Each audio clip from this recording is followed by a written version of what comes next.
L'enfer du jeu Made in China. Ancienne colonie portugaise rendue à la Chine en 1999, Macao est le seul endroit du pays où les jeux d'argent sont autorisés. Une fois par an, les professionnels du secteur du monde entier s'y réunissent pour quelques jours. Ils sont chaque année de plus en plus nombreux à faire le déplacement dans ce qui est désormais la première place au monde pour les jeux d'argent.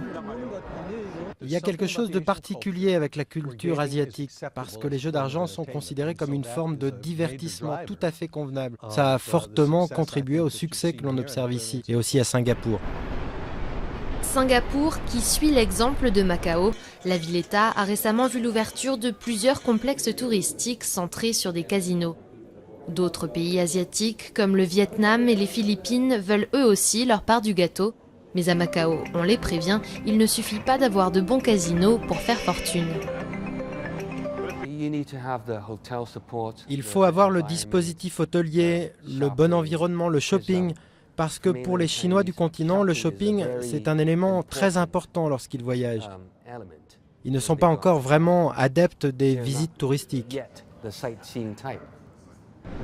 Car les responsables de ce boom sont bien les Chinois du continent qui arrivent par milliers chaque jour à Macao.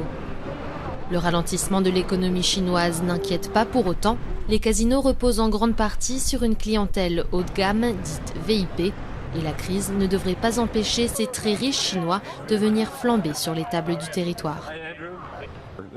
Les joueurs VIP représentent environ 75% du marché de Macao. Les signes vitaux dans ce domaine sont très bons. Les organisateurs de ces voyages essayent de se développer à travers la Chine sur de nouveaux marchés où ils n'ont pas fait affaire avant. Et nous voyons donc de nouveaux arrivants sur le marché.